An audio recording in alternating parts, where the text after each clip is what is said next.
வாழ்க வளமுடன். ஹாய் சகோஸ். இதயம் மீட்டும் மெல்லிசை போல உங்கள் மனதை மயக்கப் போகும் எழுத்தாளர் தீபா பாபு அவர்களின் கற்பனை சிதறல்களுக்குள் நம் பயணத்தை தொடங்கலாமா? நெஞ்சில் வண்ணம் தீட்டுகிறாய். அத்தியாயம் 27.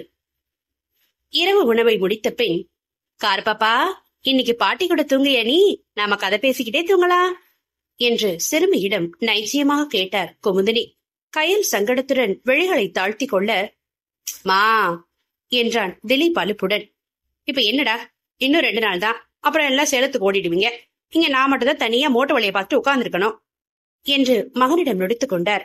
சின்னவள் யோசனையில் இருக்க, நீங்க பேசாம விஆர்எஸ் வாங்கிட்டு அங்க வந்துடலாம்ல அத்தை என்று கேட்டாள் கயல்விழி. இவனும் சொன்னான்தான், அங்க வந்தும் பகல் பொழுதுல சும்மாதான் உட்கார்ந்துருக்கணும், அதுக்கு என் உடம்புல தெம்பு இருக்கிற வரை வேலைக்கு போறேனே என்றார் அவர். ஓகே பாட்டி, நான் உங்க கூடவே தூங்கிக்கிறேன் என வேகமாக ஒத்துக்கொண்டாள் காருண்யா. சரி, நீங்க கிளம்புங்க, நாங்க தூங்கணும் என்று தங்களை விரட்டும் தாயை கண்டு தலையசைத்து சிரித்தவாறு மனைவியை கண்களால் அழைத்துவிட்டு முன்னே சென்றார் திலீப். ஓகேடா காருமா, குட் நைட். பாட்டி மேல ரொம்ப காலு தூக்கி போட்டு தொந்தரவு செய்யாம ஒழுங்கா தூங்கணும் நீ, சரியா? சிறுமியின் முகத்தில் லேசான தடுமாற்றம் தோன்றுவதை கவனித்தபடி, இப்ப எதுக்கு அவளை குழப்புற? அதெல்லாம் நீ கால போட செல்லும், ஒன்னும் பிரச்சனை இல்ல, பாட்டி இன்னும் ஸ்டில் எங்குதான் என்று குமுதினியின் பேச்சை கேட்டு தன்னை மீறி புன்னகை அரும்பி விட்டது கயலுக்கு. தானும் தன் கணவனும் சீண்டி விளையாடும் சொல்லை மாமியார் பட்டென்று சொல்லவும் வேகமாக நிற்காமல் கிளம்பி விட்டாள் அவள். அறைக்குள் நுழைந்தவளை நொடியும் தாமதிக்காமல் இழுத்து அணைத்துக் கொண்டவன், ஏன் 2 மினிட்ஸ் வேஸ்ட் பண்ணிட்டு லேட்டா வர்ற நீ என்று அவள் கழுத்தில் முகம் புதைத்தான். சொன்னதா சாக்குன்னு அப்படியே விட்டுட்டு வர முடியுமா? அவ வேற தூக்கத்துல காலை தூக்கி போடுவா. பரவாயில்ல, நம்மளோட சந்தோஷத்துக்காக அம்மா அதெல்லாம் அட்ஜஸ்ட் பண்ணிப்பாங்க. இப்போ ஒரு பிள்ளைக்கு பழகினாதான் நாளைக்கு இன்னொரு பிள்ளையும் சேர்த்து சமாளிக்கிறதுக்கு அவங்களுக்கு பழக்கம் வரும் என்றான் அலட்டலாக. என்ன என்று திகைத்தவள், ஒரு முடிவோடுதான் இருக்கீங்க போல இருக்கு என அவனை விலக்கி தள்ளியபடி முறைத்தாள். கண்டிப்பா, ஒவ்வொன்னையும் நான் சரியா தெளிவாதான் பிளான் பண்றேன் என்று கதவை தாழிட்டு விட்டு வந்து மீண்டும் பெண்ணை அருகில் இழுத்தான். நீங்களா போலீஸே இல்ல, பக்கா கிரிமினல் என்றவளின் உதடுகளை தொடர்ந்து மேலே பேச விடாமல் சில நிமிடங்கள் அடைத்துவிட்டு நிமிர்ந்தான் கணவன். எல்லா இடத்துலயும் நான் போலீஸாவே இருக்க முடியாதுல்ல, புருஷனாவும் நடந்துக்கணும்ல என்ற வேகத்தில் தன் பேச்சையும் முடித்துக் கொண்டான் திலீப். மறுநாள் காலை அருகில் இருக்கும் வட சென்னிமலை முருகன் கோவிலுக்கு குடும்பத்துடன் அனைவரும் சென்றனர். மலைப்பாதையில் வண்டி ஏற ஆரம்பிக்கும் பொழுதே, அச்சோ, என்ன இத்தனை குரங்குங்க இருக்கு என்று விழிகளை விரித்தாள் காரு. ஆமா, இங்க மட்டும் இல்ல, மேல கோயில சுத்தியும் நிறைய இருக்கும் பதில் தந்தவாறு அடுத்த வளைவில் காரை திருப்பியவனிடம், அது என்ன பண்ணுது? ஒரு குரங்கு இன்னொரு குரங்கோட தலையை பிடிச்சிட்டு என்னவோ செய்யுதே என்று விவரம் கேட்டாள். அதுவா, அந்த குரங்கோட தலையில இருக்க பேனெல்லாம் எடுத்துட்டு இருக்கு. என்னது, நிஜமாவா என நம்ப இயலாமல் கேட்டாள். நிஜமாதான், உனக்கும் அம்மாவுக்கும் இருந்தா கூட சொல்லுங்க, ஒரு 10 நிமிஷம் காரை ஓரமா நிறுத்தி சுத்தப்படுத்திட்டு போலாம்.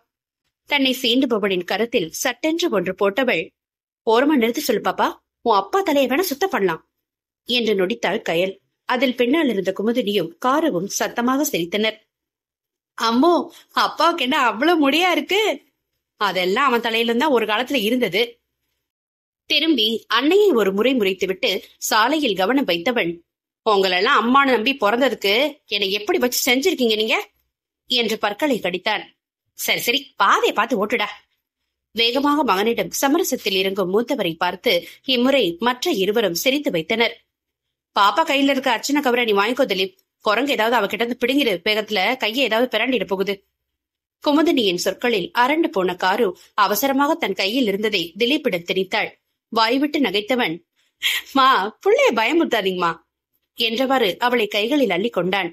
இல்லடா, போன முறை வந்தப்போ மேகா கிட்ட ஒண்ணு வேகமா வந்து பிடிங்கிட்டு போயிடுச்சு. ஓகேமா, ஆனா அதை பாலிஷ்டா சொல்லுங்க. அவர்கள் சன்னிதானத்துக்குள் நுழைந்ததும் பெரும் மலர்ச்சியுடன் வரவேற்ற குருக்கள், வாங்க சார், சௌக்கியமா இருக்கலா? அம்மா, எப்படி இருக்கீங்க என்று இருவரையும் குசலம் விசாரித்தார். நாங்க நல்லா இருக்கோம் என பதில் சொல்லியபடி அவரை நலம் விசாரித்தார் குமுதினி. ஷேமந்தா. குழந்தை யாரு என்று அவன் கையில் இருந்த காருவை விசாரித்தார் ஐயர். என் பொண்ணுதான், இவங்க என்னோட வைஃப் என்று கையிலையும் அறிமுகப்படுத்தி வைத்தான். ஓ, ரொம்ப சந்தோஷம் என்றவர் பேச்சோடு பேச்சாக அவர்களிடம் அர்ச்சனைக்கு வேண்டிய விவரங்களை பெற்றுக்கொண்டு கர்ப்ப கிரகத்தினுள் நுழைந்தார். அவர் சத்தமாக மந்திரங்களை ஓத, இது என்னப்பா முருகர் குட்டி பையன் மாதிரி இருக்காரு என்று திலீப்பின் காதுகளில் சந்தேகம் கேட்டாள் செருமி. வெளியே போனது சொல்ற, இப்ப அமைதியா சாமி கும்பிடு என்றதும் வேகமாக தலையாட்டினாள். மெல்லிய முறுவலுடன் அவளை நெற்றியில் முட்டியவன் தானும் இறைவனிடம் சரணடைந்தார். தீபாரதனை தட்டை காட்டிவிட்டு அவர்களிடம் அர்ச்சனை பொருட்களையும் கோவில் பிரசாதங்களையும் வழங்கினார் குருக்கள். சார், போன முறை மாதிரியே இந்த தடவையும் தேர் திருவிழாவை நல்லபடியா நடத்தி கொடுக்கணும் நீங்க என்று தன் தேவையை கையோடு கூறினார் அவர். அதுக்கு என்ன, சிறப்பா செஞ்சிடலாம் விடுங்க என்றவன் அது தொடர்பாக தனக்கு தேவைப்பட்ட விவரங்களை அவரிடம் கேட்டுக்கொண்டு விடை பெற்றார். கோவில் திருவிழாவுக்கு பந்தோபஸ்து கேட்கிறார் அவரு. வெளி பிரகாரத்தை சுற்றி நடந்தபடி, ஆமா, அந்த டைம்ல 10,000க்கு மேல சுத்து வட்டாரத்துல இருந்து மக்கள் கூட்ட கூட்டிடுவாங்கல்ல என விவரம் தந்தான். என்ன 10,000? அவ்வளவு பேர் வருவாங்களா என்று வியந்தாள் காரு. ஆமா, வாங்க இப்படி உட்காரலாம். இந்த முருகன் ஏன் சின்ன பையன் மாதிரி இருக்காருன்னா, ஆயிரக்கணக்கான வருஷத்துக்கு முன்னாடி இந்த குன்றோட அடிவாரத்துல சில பசங்க ஆடுகளை மேய்ச்சலுக்கு விட்டுட்டு விளையாடிட்டு இருந்தாங்களாம். அப்ப திடீர்னு அங்க வந்த சின்ன பையன் ஒருத்தன் அவங்களோட கொஞ்ச நேரம் ஜாலியா விளையாடினானா. அப்புறம் பார்த்தா சட்டன்னு யாருக்கிட்டையும் எதுவும் சொல்லாம வேகமா மலையேற ஆரம்பிச்சிட்டானா. சரி, அதுவும் அவனோட விளையாட்டுன்னு நினைச்சு அந்த பசங்க அவன் பின்னாடியே ஓடி இருக்காங்க. ஒரு இடத்துல நின்னவன் இவங்களை திரும்பி பார்த்து சிரிக்கும் போதே பளிச்சுன்னு வந்த ஒரு மின்னல் வெளிச்சத்துல பட்டுன்னு மறைஞ்சு போயிட்டானா. அத பார்த்த பிள்ளைங்க என்னவோ ஏதோன்னு பயந்து போய் ஊர்ல வந்து விஷயத்த சொல்லிருக்காங்க. ஊர் மக்கள் வந்து பார்க்கும்போது அந்த இடத்துல 3 சுயம்பு சிலைகளும் அதற்கு பூஜை செஞ்ச அடையாளமும் இருந்துச்சாம். அதனால அப்போ சிறுவனா வந்தது முருகன் தான் முடிவு பண்ணி அவருக்கு இந்த இடத்துல கோவில் கட்டினாங்களாம். நீ இப்ப பாத்தியே, வரிசையா 3 சன்னதியிலையும் முருகன் ஒவ்வொரு மாதிரி விசேஷமா இருந்தார் தானே. நடுவுல கருவறையில இருக்கிறது பாலசுப்ரமணியர். குழந்தை வடிவா மேற்கு பார்த்து சிரிச்சிட்டு நிக்கிறாரு. அவருக்கு ஒரு பக்கம் தண்டாயுதபாணி துறவர கோலத்திலும் மீன்ஸ் சாமியார் மாதிரி வச்சுக்கோங்க. இன்னொரு பக்கம் உற்சவர் வள்ளி தெய்வானையோட குடும்பமா காட்சி தராரு என்றபடி வேகமாக இடை வெட்டினாள் காருண்யா. அதென்ன, ஒரு பக்கம் சாமியாரு இன்னொரு பக்கம் குடும்பம் என்று கேட்டாள். யாருக்கு தெரியும், எனக்கு இவ்வளவுதான் சொன்னாங்க, வேணும்னா உன் பாட்டியை கேளு என்று குமுதினியை கோர்த்து விட்டான். எனக்கும் இவ்வளவுதான் சொன்னாங்க. அவரின் அவசரத்தில் சிரித்தவன், சரி, நம் மேல சொல்லவா வேணாமா என்று செல்லமாக அவளை மிரட்டினான்.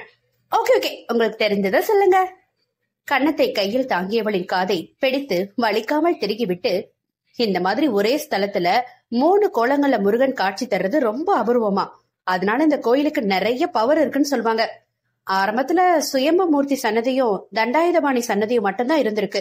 ஒரு தடவை பக்தர் ஒருத்தரோட கனவுல வந்து இந்த கோயில்ல எனக்கு குழந்தை வடிவத்துல சிலை வைங்கன்னு முருகன் சொல்லிட்டு மறைஞ்சிடவும் தான் இந்த பாலசுப்ரமணியன் சிலைய செஞ்சு வச்சிருக்காங்க என்று முடித்தான். ஓ என்றபடி மகள் அமைதியாகவும் அம்மா தொடர்ந்தாள். இங்க வேற என்ன விசேஷம்? பௌர்ணமியில கிரிவலம் வந்தா தீமைகள் விலகும்னு ஒரு ஐதீகம். அப்புறம் மலைப்பாதையில படிங்க வழியில வந்திருந்தா நம்ம பாத்துருக்கலாம். நடுவுல இடும்பன் சன்னதியும் அதுக்கு பக்கத்துல ஔவையார் சன்னதியும் இருக்கு. அங்க பக்தர்கள் கற்களை வீடு போல குவிச்சு வச்சு வேண்டிக்கிட்டா சீக்கிரமா வீடு கட்டலான்னு நம்பிக்கை. அதோட மலைக்கேற படிகள்ல நம்ம தமிழர்களோட 60 வருஷங்களை குறிக்கிற மாதிரி பிரிச்சிருக்காங்க. சமத்த, இங்க திருவிழா எப்படி? தன்னிடம் ஆர்வமாக விவரம் சொல்லும் குமுதினியிடம் அவள் மேலும் கேட்டாள். பங்குனி உத்திர தேர் திருவிழா, அதுக்கடுத்த 2வது நாளே முருகன் அம்மன்களோட வெளியில வர்ற சத்தாபரண விழான்னு ரொம்ப சிறப்பா நடக்கும். சத்தாபரணமா அப்படின்னு? அது இங்க சேலத்து பேச்சு வழக்கு. நைட்டு 8 மணிக்கு மேல உற்சவ மூர்த்திகளை நிறைய கல்லு நகைகளை போட்டு அலங்கரிச்சு ஒரு வண்டியில நல்லா கூடையா பல வண்ண பூக்களாலும் மாலைகளாலும் அலங்காரம் செஞ்சதுல உட்கார வச்சு ஊரை சுத்தி அழைச்சிட்டு வருவாங்க. அத பாக்குறதுக்கு கண் கோடி வேணும். அந்த அலங்காரமே நம்ம கண்ணை பறிக்கும். இதுல இன்னும் அதை சுத்தி நிறைய லைட் அலங்காரம் எல்லாம் செஞ்சு பாக்குறதுக்கே ரொம்ப பிரம்மாண்டமா இருக்கும் தெரியுமா? அப்ப நிறைய வான வேடிக்கை வேற நடத்துவாங்க. அதையெல்லாம் பாக்குறதுக்கு அப்படின்னு சுத்தி உள்ள மாவட்டங்கள்ல இருந்து பெரிய மக்கள் கூட்டமே வரும். இங்க சேலம் புற எல்லா கோவில் திருவிழாவும் இப்படித்தான் நடக்கும். அப்படி திருவீதி உலாவா தங்க வீட்டு வாச தேடி வர்ற தெய்வங்களை மக்கள் நிகழ்ச்சியோட கையெடுத்து கும்பிட்டு பூ, தேங்காய், வெத்தலை பாக்கு, பழம் கொடுத்து வாங்கிக்குவாங்க. இன்னும் சித்ரா பௌர்ணமி, வைகாசி விசாகம், ஆவணி அவிட்டம், கார்த்திகை தீபம், கிருத்திகை, சஷ்டின்னு நிறைய பூஜைகள் நடக்கும். நம்ம தமிழ் புத்தாண்டையும் சிறப்பா கொண்டாடுவாங்க. கிரேட். கோவில் பாக்குறதுக்கு சிம்பிளா இருந்தாலும் இத்தனை விசேஷம் பூஜை பண்றாங்களே என்று வியந்தாள் கையில். இது பழங்காலத்து கோயில்மா, பாக்க அப்படிதான் இருக்கும். என்ற திலீப் சிறுமியின் கையை பற்றி எழுப்பியபடி, வா நாம இங்கிருந்து ஆத்தூர பாக்கலாம் என்று அழைத்து சென்றான். என்னது, இங்கிருந்து தெரியுமா? நம்ம 10 கிலோமீட்டர் மேல தாண்டி வந்தோம் என்றபடி அவர்களை தொடர்ந்தாள் கயல். இது நல்ல உயரமான இடம் அப்படிங்கறதுனால தெரியும். அதே மாதிரி சாயந்தரம் நம்ம ஊர் ஸ்டேஷன் கழிச்சிட்டு போய் காட்டுறேன் பாரு. அங்கிருந்து பார்த்தாலும் இந்த மலையும் கோயிலும் சூப்பரா தெரியும். அட ஆமாப்பா, இங்க இருந்து பார்க்க நல்லா இருக்கே. நைட் லைட் வெளிச்சத்துல பாக்குறதுக்கு இன்னும் செம்மையா இருக்கும். நட்புகள் எல்லாரும் நம்ம சேனலை மறக்காம சப்ஸ்கிரைப் பண்ணுங்க. கதையை கேளுங்க, லைக் பண்ணுங்க, கமெண்ட் பண்ணுங்க, பிடிச்சவங்க ஷேர் பண்ணுங்க. நன்றி.